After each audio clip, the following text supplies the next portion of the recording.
सबसे बड़े बंदरगाह को निशाना बनाया गया है। यूक्रेन का ये हमला जहां रूस दहला है, लेनिनग्रेड पर जो ये हमला हुआ है उसकी मैं आपको जानकारी बता रही हूं। जहां उस्त-लुगा वाणिज्यिक बंदरगाह पर हमला किया गया है। लेनिनग्रेड रूस के लिए बेहद महत्वपूर्ण हो जाता है क्योंकि ये रशियन पोर्ट सिटी, ये वही जगह है जहां पर काफी जो चीजें हैं यहां से ले जाई जाती है, चाहे एक्सपोर्ट की बात हो, इंपोर्ट की बात हो। और ऐसे में अगर इस पर निशाना साधा जाता है तो नुकसान रूस को होगा, फाइनेंशियली भी, इकोनॉमिकली भी। लेनिनग्राड में हमला किया गया है और यहां पर एक प्लांट भी मौजूद है जिसकी वजह से ये और भी ज्यादा महत्वपूर्ण रूस के लिए हो जाता है, जिसकी वजह से कहा जा रहा है कि ये बेहद ही घातक हमला किया गया है। लेकिन सवाल अब यही है कि क्या इसके बाद रूस शांत बैठेगा, क्योंकि व्लादिमीर पुतिन की तरफ से साफ कह दिया गया है कि शांत नहीं बैठने वाले। अब ये तस्वीरें आप देख रहे हैं, जो हमला हुआ था उसकी तस्वीरें आपको दिखाते हैं। यूक्रेनी सैन्य ठिकानों पर रूसी हमला। अब देखिए, रूस भी पीछे नहीं है। यूक्रेनी सैन्य ठिकानों पर रूसी हमला हुआ है, एक के बाद एक मिसाइलें दागी गई हैं, रॉकेट दागे गए हैं, जिसकी तस्वीरें आपको दिखा रही हैं। लगातार अटैक हो रहे हैं।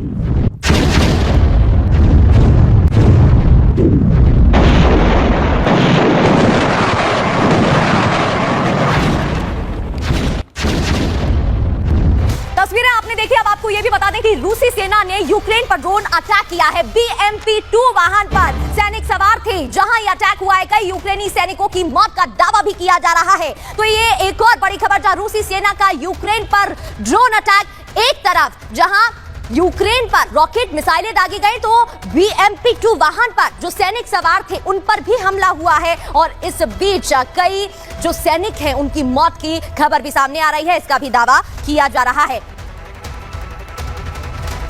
और एक और खबर आपको बताते हैं, जहां यूक्रेन का रूस के 2 शहरों पर अटैक हुआ है। 2 शहरों पर हमले की खबर सामने आ रही है। क्रीमिया, साथ ही साथ एक और शहर जिस पर हमला किया गया, यूक्रेन ने स्टॉर्म शैडो मिसाइलें दागी हैं। इस दौरान इस मिसाइल का इस्तेमाल किया गया है, कामिकेज ड्रोन का भी इस्तेमाल किया गया है। हमले में नेपच्यून मिसाइलों से भी प्रहार किया गया है। अब ये बड़ा सवाल है, क्योंकि देखिए हथियारों के लिए कहा जा रहा है, यूक्रेन 2025 के लिए भी पूरी तरीके से यही तैयारी कर रहा था कि वो अपने ही देश में हथियारों को सप्लाई कर सके, हथियारों को बना सके और उसे किसी की मदद ना लेनी पड़े। इसके लिए ज़ेलेंस्की ने बयान भी दिया था और ज़ेलेंस्की इसको लेकर तैयारी भी कर रहे थे। अब एक के बाद एक ये जो हथियार आ रही हैं वो कहां से आए हैं, और पहले ही यूक्रेन इसको लेकर मजबूत है, और भी मजबूत हो सके इसलिए फ्रांस से भी वो मदद ले रहा है। एक के बाद एक अटैक यहां पर किए गए हैं।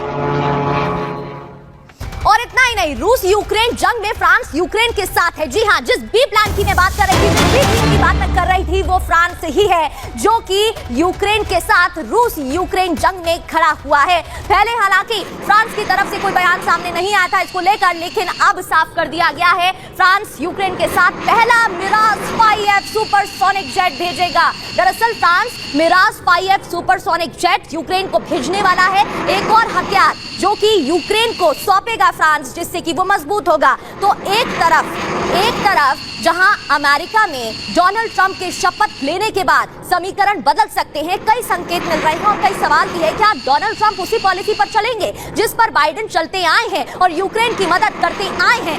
अब बी प्लान यानी कि फ्रांस भी साथ है यूक्रेन के, और मिराज 5S क्या है ये भी आपको बताते हैं कि इस हथियार की विशेषताएं क्या है। दरअसल फ्रांस में बना सुपरसोनिक लड़ाकू विमान जो कि मिराज 5S जो कि सौंपने वाले हैं यूक्रेन को फ्रांस, इमैनुअल ने साफ तौर पर कहा है कि वो मदद करेंगे मिराज 3 और मिराज 5, यानी कि मिराज 5 से भी ये बेहतर बताया जाता है मिराज 3, और आवाज की गति से तेज उड़ान भरने में भी सक्षम माना जाता है। विमान की बात अगर इसमें 2335 किलोमीटर की करें तो ये 2335 किलोमीटर प्रति घंटे की रफ्तार से क्षमता रखता है चलने की, और कई तरह के हथियार लोड करने की भी क्षमता इसमें है। इतना ही नहीं, रात में भी हमला करने की क्षमता इसके अंदर है, इसलिए ये और भी ज्यादा शक्तिशाली हथियार माना जा रहा है। मिराज 5S 5-3 जो कि 5 यानी कि मिराज 5 से ज्यादा शक्तिशाली है, जो कि फ्रांस सौंपने की तैयारी कर रहा है यूक्रेन को, ज़ेलेंस्की की मदद कर रहा है। अब आपको ड्रोन अटैक की तस्वीरें दिखाते हैं। ये जो हमले लगातार हो रहे हैं, ये तस्वीर जरा देखिए। ये तस्वीर है यूक्रेन के सैन्य बलों पर जो ड्रोन अटैक हुआ है उसकी।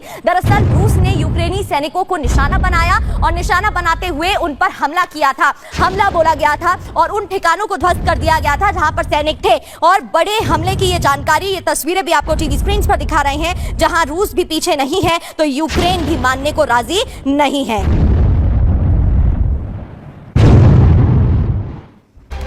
तो देखिए, ज़ेलेंस्की के पास ज्यादा विकल्प अब नहीं है, क्योंकि रूस जिस तेजी से आगे बढ़ रहा है उससे एक बात तो साफ है कि यूक्रेन के पास ज्यादा वक्त नहीं बचा है।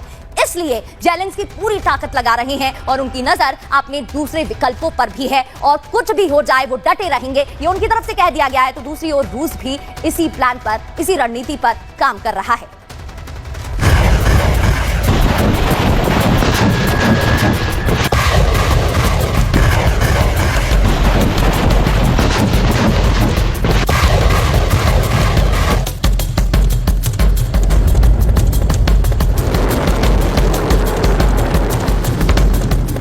जेलेंस्की ने प्रण ले लिया है, वो फैसला ले चुके हैं।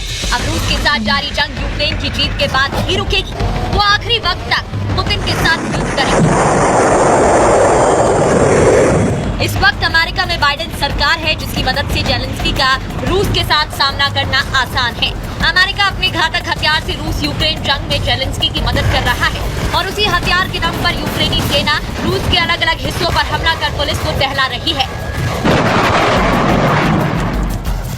बलागरोद, लेनिनग्राद समेत कई शहरों पर यूक्रेन घातक सुपरसोनिक मिसाइल के जरिए विध्वंसक हमला कर रहा है। बैलिस्टिक मिसाइल दागकर रूसी सेना को मौत की नींद सुला रहा है।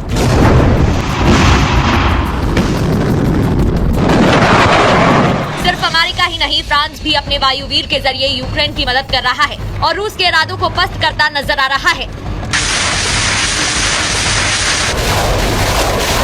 लेकिन इन सब के बीच अब से चंद दिन बाद रूस और यूक्रेन की जंग का रंग बदलने वाला है। इधर 20 जनवरी को डोनाल्ड ट्रंप अमेरिका के नए राष्ट्रपति के तौर पर शपथ लेंगे। उधर जेलेंस्की को अमेरिका से मिल रही मदद हो सकता है उस पर रोक लग जाए। लिहाजा अब यूक्रेनी राष्ट्रपति ने ठान लिया है कि वो यूक्रेन को जीत दिलाकर रहेंगे, भले इसके लिए उन्हें ट्रंप से बगावत ही क्यों न करनी पड़े।